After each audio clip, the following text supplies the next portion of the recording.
അപ്പോ ശ്രദ്ധിക്കുക, പുറപ്പെട്ട വസ്തു മനിയാണ് എന്ന് എങ്ങനെ അറിയും? അതാ പറയുന്നത്, യുറഫുൽ മനിയു, മനിയിനെ അറിയപ്പെടും ബി തദഫുഖിൻ, തെറിച്ചു പുറപ്പെടലുകൊണ്ട്. പുരുഷന്മാർക്ക് മനിയ് പുറപ്പെടൽ സാധാരണഗതിയിൽ തുള്ളി തുള്ളിയായി തെറിച്ചു വരിക, ഒന്നിച്ചിങ്ങനെ മൂത്രം വരുന്നത് പോലെ ഒഴുകല്ല. ഇതിപ്പോ വലിയ ആളുകൾക്ക് ഒന്ന് എന്തിനാ മുസ്ലിയാർ ഇങ്ങനെയൊക്കെ പറയുന്നുണ്ട്. അതറിയാത്ത കുട്ടികൾ ആരെങ്കിലും കേൾക്കുന്നുണ്ടെങ്കിൽ അവർക്ക് മനസ്സിലായിക്കോട്ടെ, അല്ലെങ്കിൽ പറഞ്ഞു കൊടുക്കാൻ എങ്കിലും നമ്മൾക്ക് മനസ്സിലായിരിക്കട്ടെ എന്നുള്ള ആൾക്കാണ്. അപ്പൊ തുള്ളിയായി തെറിച്ചുകൊണ്ടാണ് പുരുഷന്റെ മനിയ് പുറപ്പെടുന്നത്. സ്ത്രീകൾക്ക് ഇങ്ങനെ ആവണം എന്നില്ല. അതാ പറഞ്ഞ അല്ലെങ്കിൽ ഔലദ്ദത്തിൻ, അടാ തെറിച്ചു പുറപ്പെടുന്നത് കൊണ്ട് അറിയപ്പെടും, അതൊരു അടയാളാണ്. പക്ഷേ പുരുഷന്മാർക്ക് ആ സാധാരണഗതിയിൽ. അതേ സമയത്ത് ഔലദ്ദത്തിൻ, അല്ലെങ്കിൽ ഈ സാധനം പുറപ്പെടൽ കൊണ്ട് പ്രത്യേക രസം അനുഭവപ്പെടും, പ്രത്യേകമായ രസം അനുഭവപ്പെടുക. അത് സ്ത്രീക്കുണ്ട് പുരുഷനുമുണ്ട്.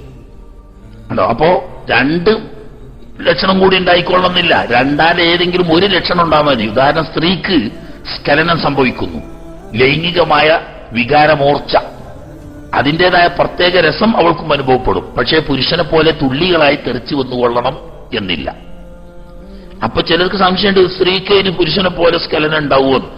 സ്ഖലനം സ്ത്രീക്കും ഉണ്ടാവും പുരുഷനും ഉണ്ടാവും എന്ന് നബി സല്ലല്ലാഹു അലൈഹി വസല്ലം തങ്ങൾ വ്യക്തമായി പഠിപ്പിച്ചിട്ടുണ്ട്. പക്ഷെ വ്യത്യാസം എന്താണെന്ന് വെച്ചാൽ, പുരുഷന്റേത് ഒന്നിച്ച് ലൈംഗിക വീഴ്ചയുടെ ലാസ്റ്റ് തുള്ളിയായി തെറിച്ച് വരികയായിരിക്കും, അതങ്ങനെ തന്നെ പെട്ടെന്ന് അവസാനിക്കുകയും ചെയ്യും.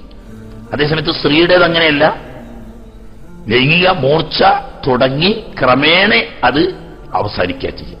അപ്പൊ അതുകൊണ്ട് തന്നെ ക്രമേണയായിരിക്കും സ്ത്രീക്ക് സ്ഖലനം സംഭവിക്കുന്നത്. അപ്പൊ ഈ തെറിച്ചു പുറപ്പെടുക എന്നുള്ള ലക്ഷണം അവിടെ ഇല്ല. അവിടെ ഉള്ളത് രസം അനുഭവപ്പെടുക, പ്രത്യേകമായ ലൈംഗികമായ ഒരു സുഖം ഈ സ്ഖലന സമയത്ത് അനുഭവപ്പെടും. മൂന്നാമത് മറ്റൊരു ലക്ഷണമാണ് ഔജീഹി അജീനിൻ, ഗോതമ്പ് മാവ്. നമ്മള് ചപ്പാത്തിയൊക്കെ ഉണ്ടാക്കാൻ വേണ്ടി ആട്ടപ്പൊടി, ഗോതമ്പൊടി കുഴച്ചു വെച്ചാൽ അതിനുണ്ട് ഒരു പ്രത്യേക വാസന. ഈ വാസന ഉണ്ടാവും മനിയിന് എപ്പോഴും റത്തുബൻ, പച്ചയാവുമ്പോ, ഉണങ്ങാതിരിക്കുമെന്നർത്ഥം. മനിയ് പുറപ്പെട്ട് അത് ഉണങ്ങാത്ത മനിയാണെങ്കിൽ അതിന് ഏകദേശം ഗോതമ്പ് മാവിന്റെ ഒരു വാസന ഉണ്ടാവാം. എന്നാൽ ബയാദി ബീളിൻ, കോഴിമുട്ടയുടെ വെള്ള, കോഴിമുട്ടക്ക് വെള്ളക്കരു മഞ്ഞക്കരു ഇങ്ങനെ രണ്ടാണല്ലോ, അതിൽ ഈ വെള്ളക്കരുവിനുണ്ട് ഒരു പ്രത്യേക വാസന. ആ വാസന കൊണ്ട് അറിയപ്പെടും ജാഫൻ, മനിയ ഉണങ്ങിയാൽ. എന്നാൽ വസ്ത്രത്തിൽ ഉണങ്ങിപ്പിടിച്ച് മനിയ കണ്ടു, ഇത് മനിയ തന്നെയാണോ എന്ന് ഉറപ്പുവരുത്താൻ അത് വാസനിച്ചു നോക്കിയാൽ ആ വസ്തുവിന് കോഴിമുട്ടയുടെ വെള്ളക്കരുവിന്റെ വാസന ഉണ്ടാവും. അപ്പോ ഉണങ്ങിയാതായാൽ മുട്ടയുടെ വെള്ളക്കരുവിന്റെ വാസന കൊണ്ടും പച്ചയായിരിക്കുമ്പോൾ ഗോതമ്പ് മാവിന്റെ വാസന കൊണ്ടും വാസനയോണ്ട് തിരിച്ചറിയും. മൂന്നാലൊരു ലക്ഷണം ഉണ്ടായാൽ അത് മനിയാണെന്ന് വരും. അതാ, മൂന്നും കൂടി വേണമെന്നില്ല, മൂന്നിൽ ഏതെങ്കിലും ഒന്ന്.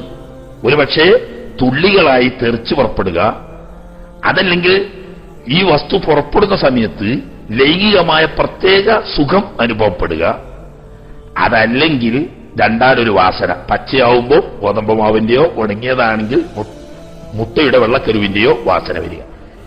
ഈ പറഞ്ഞ ഏതെങ്കിലും ഒരു ലക്ഷണമുണ്ടെങ്കിൽ അത് മനിയാണ്. ഇതുകൊണ്ട് തന്നെ നോക്കിയാൽ മതി. മതിയെ നോക്കുമ്പോൾ ഈ മൂന്നും ഉണ്ടാവില്ല. മതിയെ പുറപ്പെടുമ്പോൾ പ്രത്യേകമായ ലൈംഗിക സുഖം അനുഭവപ്പെടില്ല, അത് തെറിച്ചുകൊണ്ടല്ല പുറപ്പെടുന്നത്.